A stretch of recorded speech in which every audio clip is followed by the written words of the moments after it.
Mga master, okay lang bang? Huwag niyong skip ang mga ads sa aking mga video kung okay lang mga master. Salamat sa solid na suporta po. Yon, what's up mga masters? Nandito na naman tayo sa panibagong araw, panibagong kabanata na naman ang pagsasama-samahan natin ngayon guys.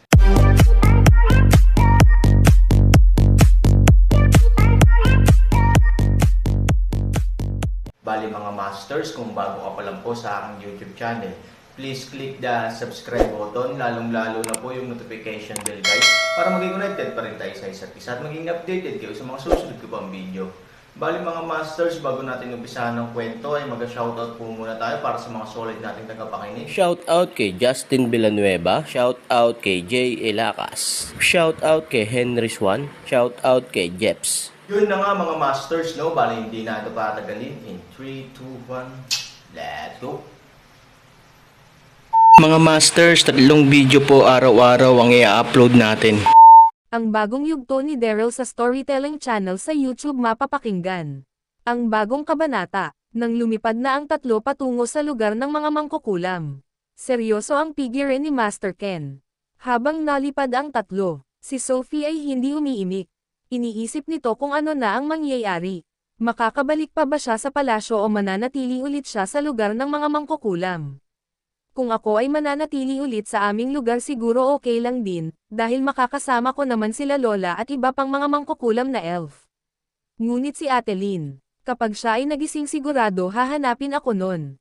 At ang binigay niya sa aking mga accessories ay naiwan ko sa kanyang silid.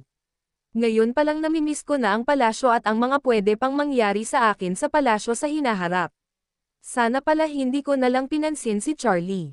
Kung hindi ko naman ginawa ang ganon bagay, malalagay naman kami lagi sa panganib lalo na ang aking lola. Maaari kasi maulit ang ganon bagay sapagkat kanina lang habang sinasabi ng mga mag-aaral ang inahing nila kay Charlie. Nararamdaman ko ang kanilang puot kay Charlie. Ang Charlie na talaga na iyon ay masyadong tuso at masama. Kaya siguro mabuti na lang din yun. Siya ay nasawi na, bulong ni Sophie sa kanyang sarili. Nang makita ni Yui na seryoso at tahimik si Sophie. Sophie, makikita mo na ulit ang iyong lola. At ngayon sobra akong saya, dahil sa buong buhay ko ngayon palang akong makakaapak sa inyong lugar. Napakabawal kasi na magtungo sa inyong lugar. Kaya ganon na lang ang pagka-curious ko sa mga lahi nyo at sa mismong lugar na nasasakupan nyo, sabi ni Yui na masaya ang Tony. Ngumiti lang si Sophie, at maya-maya pumasok na ang tatlo sa nasasakupan ng mga mangkukulam na elf. Nakakatakot naman sa lugar na ito. Anong lugar ta? Sabi ni Yui. Nagsalita si Sophie, nandito na tayo sa aming nasasakupan. Kasama ito sa aming lugar. Ang mga tuyong puno na yan ay matagal nang patay. Hindi namin alam kung ano ang nangyari sa mga puno na ito. Medyo malapit na tayo sa amin. Sabi ni Sophie kay Yui. Maya-maya nakarating na ang tatlo sa lugar ng mangkukulam. Nandito na tayo sabi ni Master Ken, dahan-dahan bumaba sa pagkakalipad si Master Ken at ganon na din sila Sophie at Yui. Nang makita ni Yui ang lugar ng mga mangkukulam, siya ay nagulat, napakaganda pala ng lugar na ito. Sa aking pagkakaalam ang lugar ng mga mangkukulam ay may mga puno na tuyo, madaming paniki. Ngunit ito ay hindi pala ganon. Halina kayo sabi ni Master Ken. Maya-maya sa kanilang paglalakad, nakita sila ng isang mangkukulam na elf. Laking gulat ng mangkukulam na ito nang makita niya si Master Ken. Master kayo pala. Sa sobrang pagkagulin nito, sumigaw ito. Mga kasama nasa lugar natin si Master Ken, mga kasama. Nandito si Master Ken sa ating lugar. Kasama ni Master Ken si Sophie. Maya-maya naglabasan ang iba pang mga mangkukulam na elf. Mabilis itong tumungo kay Master Ken. Agad nagsiyuko ang mga ito. Kinagagalak namin Master Ken na mapabisita kayo sa aming lugar, sabi ng mga mangkukulam na elf. Maya-maya sila matandang Los at iba pang mga mangkukulam na elf, ay dahan-dahan nagsisilabasan sa lugar ng pagsesenay. Tuldok, bamulong si Sophie, Miss Yui ang lugar na iyon. Yan ang sagradong pagawaan, sabi ni Sophie, nang marinig ito ni Yui. Ito ay labis ang tuwa. Ngayon nakikita ng dalawang mata ko ang sagradong pagawaan. Maaari ba ako pumasok doon ngayon sabi ni Yui kay Sophie. Ngumiti si Sophie at kumamo ng ulo at sinabi, Miss Yui, hindi ko lang alam kung pwede mo tignan ang pagawaan. Maya-maya sila matandang Lost at ibang mangkukulam na elf na lumabas sa loob ng pagawaan at lumapit na din kay Master Ken. Magandang umaga sa inyo, lalo na sa iyo Master Ken, sabi ng mga mangkukulam na elf. At si matandang Lost ay nagsalita din. Master Ken, ano ang dahilan bakit ka napasadya sa aming lugar? Hindi napansin ni matandang Lost ang kanyang apo. At si matandang Lost ay nabigla at nagulat. Bago pa lang magsisalita si Master Ken ay pumasok agad sa isip ni matandang Lost na may masamang nangyari kay Sophie. Huwag mo sabihin may nangyari kay Sophie Master Ken. Nasaan ang apo ko Master Ken, nasaan si Sophie? Sabi ni matandang Lost na may pag-alala ang tono nito. Nang marinig ito nila Master Ken, Yui at Sophie. Agad-agad pumunta sa harapan si Sophie at sinabi, Lola nandito ako, walang nangyari ng masama sa akin, sabi ni Sophie. Maya-maya nagsalita si matandang Lost. Nako ang aking pinakamamahal na apo. Pasensya ka na kung hindi ko nagawang antayin ka magising. Ayoko kasi na nakikita kang malungkot, sapagkat malulungkot din ako, kaya nagpagpasyahan ko na umalis na lang habang tulog ka. Patawarin mo si Lola apo. Sabi ni matandang Lost kay Sophie habang ito ay yamakap. Nang mapansin nila matandang Lost na nakatingin sa kanila ang lahat, medyo nahiya ito, at sinabi, Master Ken ano pala ang dahilan upang kayo ay napasadya dito? Ngunit bago ang lahat, tumuloy muna kayo at nagkape. Sumunod kayo sa akin. Dinala ni matandang Lost sa lugar ng tanggapan sila Yui, Master Ken at Sophie. Alam ko napakahalaga ng sasabihin mo Master Ken. Kaya minarapat ko na dalan kayo dito. Nang makarating na sila dito aga sila pinapasok ni matandang Lost. Maupo kayo, matandang Lost, sabi ni Master Ken. May nais sana ako malaman. Sabi ni Master Ken. Nang marinig ito ni matandang Lost, medyo nagulat ito at na-curious. Kung ganun tama nga ako importante usapin ito. Dahil sa tono mo palang Master Ken. Ikaw ay walang oras na sinasayang ngayon. Tama ka matandang Lost. Sino ba ang totoong magulang ni Sophie? Diniretso ni Master Ken ang tanong kay matandang Lost. Nagulat ang tatlo sa kanilang narinig. Lalo na sila matandang Lost at Sophie. Ano? Sabi ni matandang Lost. At si Sophie ay bamulong sa kanyang isip. Tama nga ang hinala ko tungkol sa akin, kaya nagpasya si Master Ken na tumungo dito sa lugar naming mga mangkukulam na elf at ang sinasabi ni Miss Yui na nakita nila na bumabalot na itim na aura sa akin, isa rin yun upang maging ganto na lang mag-alala si Master Ken. Oo si Master Ken ay sobrang nag-aalala at gulong-gulo na, dahil naaawa siya kay Sophie pagkat ito ay bata pa. Alam ni Master Ken ang pwedeng mangyari kay Sophie sa hinaharap. Kung siya ay malaman ng iba na siya ay anak ng Haring Demonyo. At kapag nalaman ito ng Haring Demonyo hindi magdadalawang isip itong kunin si Sophie sa mga elf at dalan sa kanilang malawak na kaharian. Nang sinabi ito ni Master Ken hindi agad nakaimik si matandang Lost. Maya-maya ito ay nagsalita. May nangyari ba Master Ken?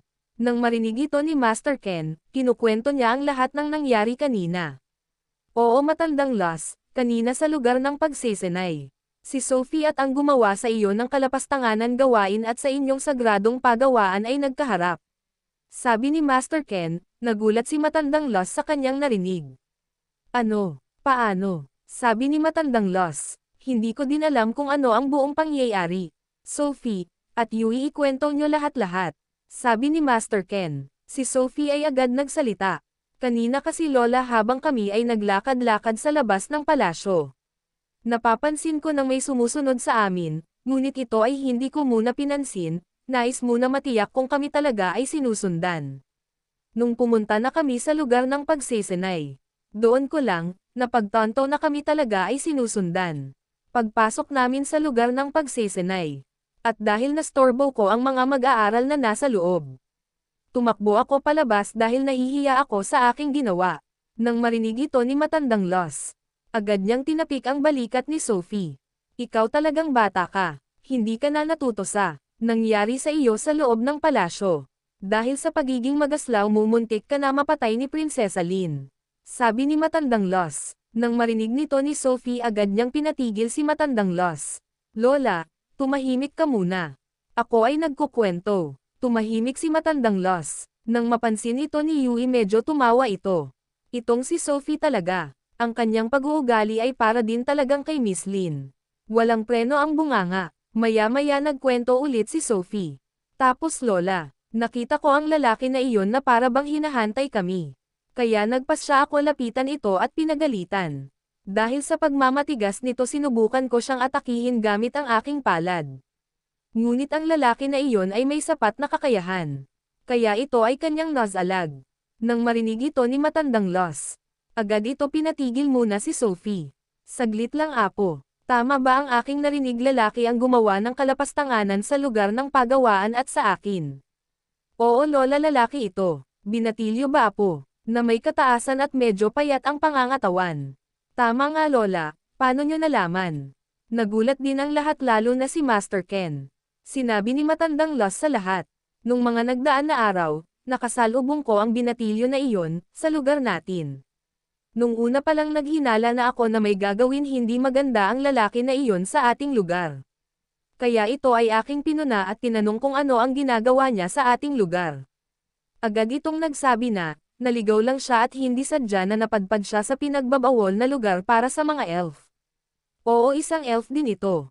Tama ba apo? Oo Lola, elf din siya. Kung ganun alam nyo na pala siya ang gumawa ng lahat, bakit hindi mo agad ito sinabi sa akin? Sabi ni Master Ken. Ngumiti si matandang Los, paumanhin Master Ken, sa mga oras na iyon ako ay medyo napaniwala ng binatilyo na iyon, pumasok sa isip ko na baka nga ito ay naligaw lamang.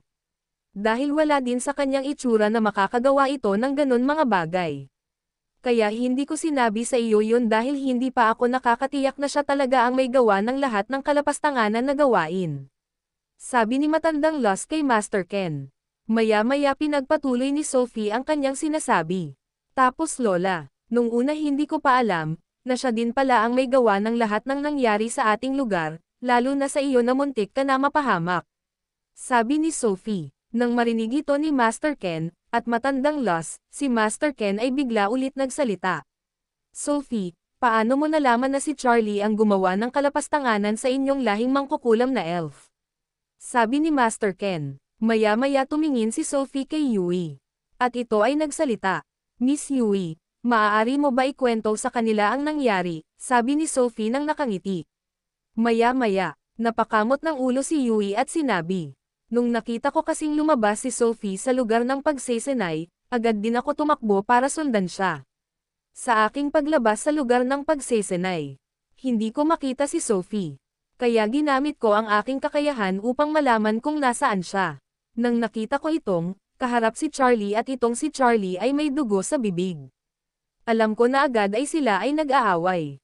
Mabilis ako pumunta sa dalawa upang malaman kung ano ang nangyari. Tapos Master Ken, matandang Los. Nang makita ko si Charlie, ang aking galit sa kanya ay tumaas. Kaya nasabi ko ang mga bagay na siya ang gumawa ng malapastanganan gawain sa lugar nyo at sa lugar ng pagawaan. Nang marinig ito nila Master Ken at matandang Los agad silang nagtaka. Yui, paano mo nalaman na si Charlie at ang gumawa ng masama sa lugar nila matandang Los ay iisa? At bakit hindi mo agad ito sinabi sa akin? Medyo seryoso ang tono ni Master Ken sa mga oras na ito. Medyo nag-alala si Yui at natatakot. Oo, dahil hindi agad nila sinabi ito kay Master Ken, nila ni Daryl lalo na siya. Ang mga ganon usapin kasi ay dapat agad malaman ng pinuno ng mga elf na si Master Ken. Master Ken, kaya ko nalaman na si Charlie at ang nilalang na nagnakaw ng gamot sa lugar ng pagawaan ng mga mangkukulam na elf at ang may pagkana kung bakit nawalan ng malay si matandang Los ay iisa dahil sinabi ito sa akin ni Ginoong Vin. Nang marinig ito ni Master Ken ang kanyang pagkagulat ay lubos-lubos. Ano, sinabi sa iyo ni Vin na si Charlie ang gumawa ng masama sa mga mangkukulam na elf? Oo Master Ken, sinabi nga ito sa akin ni Ginoong Vin. Paano niya ito nalaman? Tanong ni Master Ken nang may kuryosidad. Oo, dahil para kay Master Ken si Vin at Daryl ay iisa lang. Nakita daw ni Ginoong Vin si Charlie nang siya ay magpapahangin. Si Charlie daw ay nagmamadali at may daladalang kahon, at ito ay pagod na pagod. Dahil sa pagka-curious ni Ginoong Vin, tinignan niya si Charlie sa kubo nito. At narinig niya mula kay Charlie, na galing nga ito sa lugar ng mga mangkukulam at siya ang nagnakaw ng gamot sa lugar ng pagawaan. Kung ganun, narinig din ba ni Vin kung bakit ito nagawa ni Charlie? Sabi ni Master Ken. Oo Master Ken, narinig niya lahat. Sinabi sa akin ni Ginoong Vin na dahil sa kanya nagawa ito ni Charlie. Yun na nga mga masters, no? Bali panibagong kabanata na naman yung natapos natin ngayong gabi. Muli, maraming salamat po talaga sa walang sawang suporta po sa aking YouTube channel na talagang inaabangan nyo po ang bawat upload ko po. Bali mga masters, magkita-kita ulit po tayo bukas ng gabi at ngayon po ay magpapaalam po muna tayo. Bali mga masters, bye-bye!